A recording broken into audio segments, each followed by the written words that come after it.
Hi guys and welcome to BombAnime. It's your girl Bruca. And Big Boy Summer here. Episode 6. Aren't you going to become Hashira? Hantengu is not actually dead, so when I thought at the end of last episode that he had been killed so easily, he actually hadn't.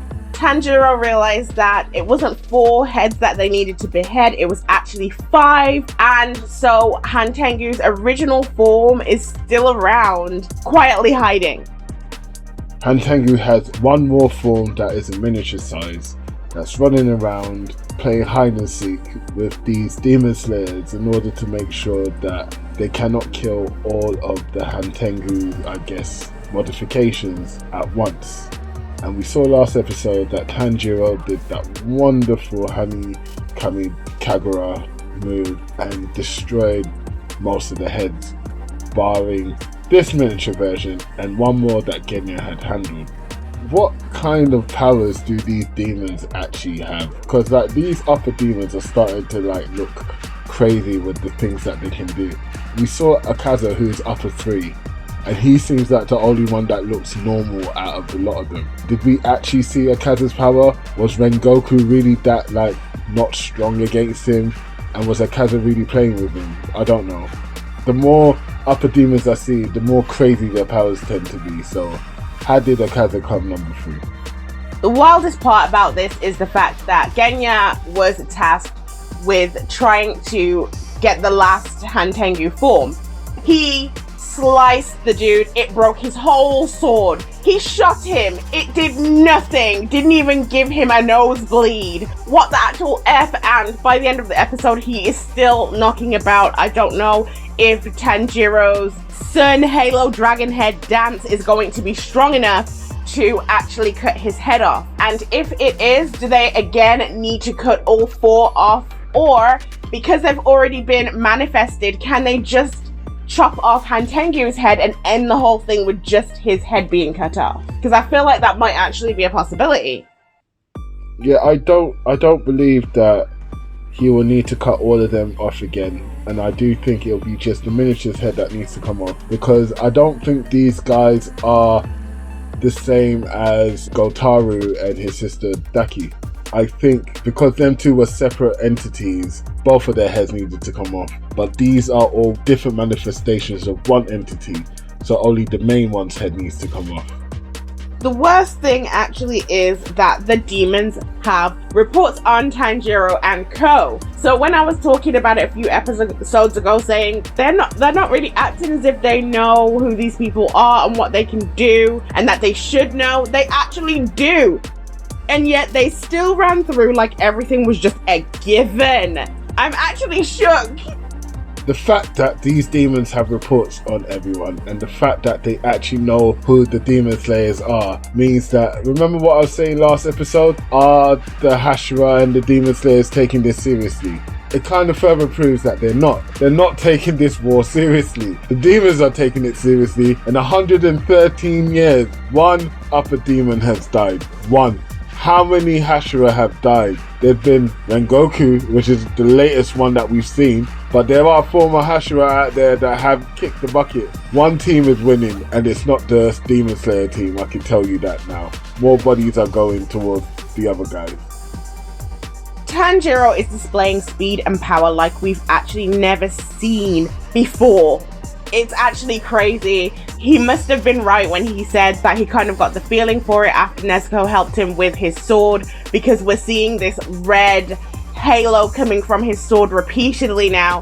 Faster and faster. He's using it for smaller attacks as well. It doesn't just have to be this massive end-all attack.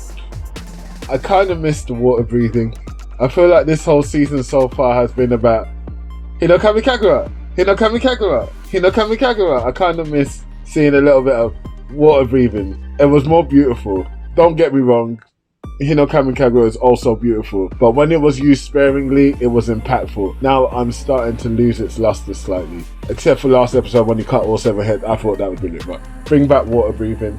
But yes, we are seeing that Tanjiro kind of understands how to use his actual powers and the hidden fire, and Nezuko helped that. Nah, I actually think fire suits Tanjiro way more than water does. I like both of them, but I still think that all of the moves in this season from Tanjiro have been stunning. It's so beautiful. And then you've got the tag team of Nezuko, who is using her demon blood art more and more. She's literally letting them attack her so she can just set them on fire. I do really like Tanjiro here for a lot that he's done in this episode. If you look at this episode, Tanjiro was controlling the battlefield.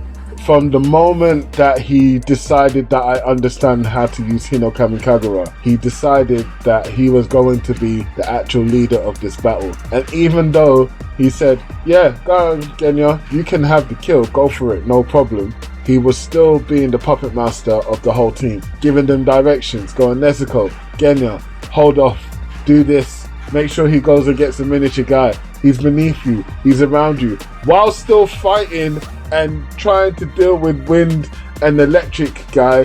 He is actually coordinating where they need to find the main objective and asking for assistance from Nezuko as and when it's needed, while providing assistance for both of them and making the runs to protect and cover their back. Tanjiro was doing bits this episode. The strategic and battle prowess that he showed here was flipping phenomenal.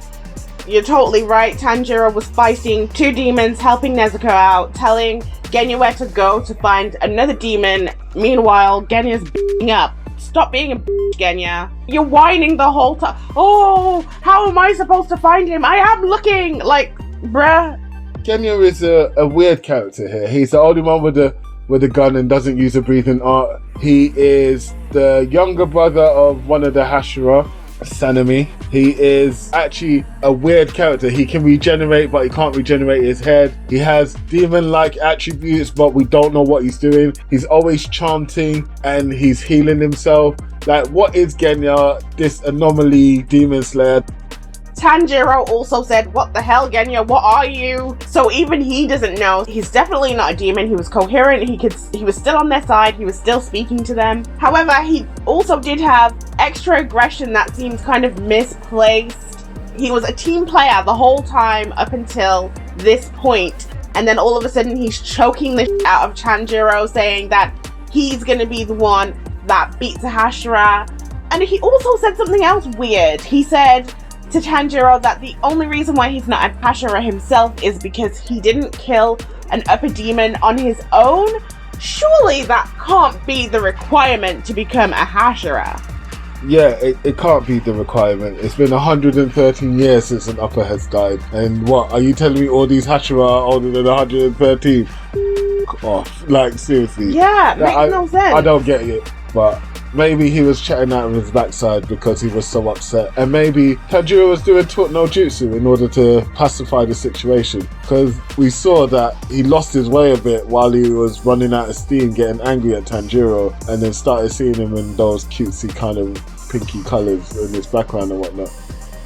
Do you know what? I don't think that Tanjiro was pacifying him. I think that it's just the purity of his personality. And the shades that we saw surrounding him reminded me of when they were trying to kill everyone on the train. Yeah. And on the inside of him. Oh, it was just pure bliss. Exactly. And It seemed like he was radiating that out, or Genya could sort of feel the energy that Tanjiro has within him. I think it was a little bit of that coming back out, like a throwback to the Mugen Train. Hit the subscribe button and don't forget to hit the bell for notifications. And if you want even more content, hit us up on BombAnime Insta. It's the place to be. This episode alone, which has been a bit of a running motif throughout the whole season so far, has been about change, growth, goals and limitations. And all throughout this episode, all we've seen is the changing environment and the different paces within the fight. So big flashy moves, small intricate moves that take you from distance, wind that blows you far away, Nezuko coming out of nowhere, lightning guy coming, like, it's been flipping amazing. Like the growth as well, we've seen that Tanjiro has come into his own and actually understanding that the different sense of paths rather than the path of opportunity, different paths that he's got, as well as using his actual old school ability of knowing how to smell to determine where the enemy is. And then we've got the goals bit where he is the one that is being the shot caller. He's actually given the objectives here, and then limitations. Now this is where Genya comes in. Genya has shown that he has a higher threshold of pain, regeneration and whatnot. However, he has been shown what his limitations are. He's not as strong, he hasn't got breathing technique, he is woe is me, and he is the quintessential slowpoke that his brother called him. However, with Tanjiro backing him, he had the wherewithal to understand that he needs to fall back and let Tanjiro do the cutting, and that was great to see. Now, with how Genya was acting in this episode, it was kind of irritating me because he just seemed like a whiny bitch. It also felt like how we met him in season 1, and I didn't like him much then either. But then they actually added this extra depth because I thought that he just wanted to be a Hashira because he wants the glory. That's what it seemed like, oh Tanjiro, you're not gonna do it, I'm gonna be the one that's the first one to get there. But then you hear his backstory and you realize that it's not actually about glory at all. And then yes, you saw the growth of his character, or not really the growth, but well yeah, you can say it's the growth. He came to an understanding that in order to actually reach the goal so that everyone lives and we make it through this absolute horror, we have to just be where we're strongest to make it work, or we're all gonna die. There is no glory hunting, there is no life goal. It's not important because we have to survive tonight. Where's the glory among corpses, you know? Right. Where's the glory among corpses? You've mentioned it, let's talk about it, the backstory of Genya. Right. Genya has a family of multiple siblings. He has an abusive dad and his sweet little mom. Although, side note, I was wondering, considering that there's only one sibling that has white hair. You're actually gonna go there. I'm going there. Going there. Go on there. Is Genya's daddy busting his mom's ass because older brother is a love child? He has got silver hair though. I mean, that doesn't make it right. You should not be stomping on your wife and your kids, regardless. Yeah, Ruka said that it doesn't make it right. He has got silver hair. He is stronger than the rest of them. The oldest one. He's the oldest one. He's got breathing techniques. Genya don't have no breathing technique. I mean, maybe it was a shotgun wedding, and then when the baby was born, the daddy was like, call Mori. Can you imagine if he was... Okay, that aside, how is Genya's backstory worse than Tanjiro's? What? You thought it was worse? First of all, he's abused. Okay. He's beaten up and he has to watch his mom get beaten up. Uh-huh. Then his dad finally dies. Thank God for that. Okay. Then his mom gets turned into a demon. She kills everyone except for him and his brother. His brother has to kill his own mom. And then Genya tells his brother how much of a murderer he is. And then they lose contact with their only remaining family member. What the hell? Maybe because I like Tanjiro more, but I kind of feel more sorry for Tanjiro. I'm saying, they wrote the character too good for me to not like him. When you put it out, it is worse, but do I care though? No. It was shitty for everyone though. Everyone involved look, you don't become a demon slayer without going through some things, but alright? Seriously, that's so harsh. But you know what? He went through some things. One of them's a Hashira, one of them's in the Demon Corps. Do you know what I mean? They did alright for themselves. They did what? Oh my God. You know, this had me saying, yo, this is sad for Genya. But what was upsetting was how he really he was giving up. If you are the one that is saying that you're going to become a Hashira, you're going to be the first one to get to it. You can't just be like, oh, I'm going to die. It's so sad for me. He didn't even try to move out the way. Okay, you think you won't make it in time, but at least try? Move. Get out the way. Get out the way. Okay, we needed that contrast. Because remember, what was Tanjiro this episode? He was the MVP. Look, NBA, take notes, because this is how Tanjiro controlled the court. He even had time to pep talk while his back was to the enemy. Remember, Tanjiro's back was to the enemy, you know? He saved him, cut off the hands of the first enemy, and then almost got deaded. That is true, but I also feel like Genya really stepped up this episode. Oh, yeah. Although he had his moments, he has actually been making sacrifice after sacrifice over these last few episodes, actually. And he took an immense hit for Tanjiro. Definitely. Like, although he does have regenerative powers, I really do think that the last hit that he took is going to take him some time to regenerate from.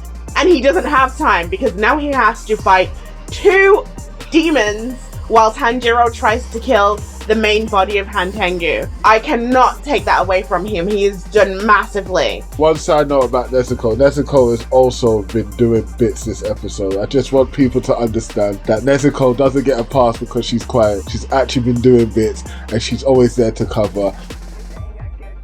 So for me, it's a solid 9. I think this episode had everything. It had war, it had battle, it had growth, it had story, and then they hit you with a backstory, and then they hit you with lots of feels. I was like, yeah, you know what? It's a 9, mate. It's a 9. It's actually a 9 for me as well. This episode was really, really good. We got Genya's backstory. Tokito is still trapped in that bubble. God help him. And everybody stepped up. Nezuko is doing better than we've seen her in a lot of fights. She's clearly learned a lot of lessons. Tanjiro has stepped up and he's learned on the go as he usually does. And Genya has stepped up, confronting his past. We found out his purpose. Even Hantengu stepped up because that was a shocker for me. Yeah, boy. I did not expect to see him we're not unbreakable. Yeah, solid 9. If you've made it this far, you're a real one. Don't forget to like, subscribe, and share to get more of our episodes. See you on the next one. Peace.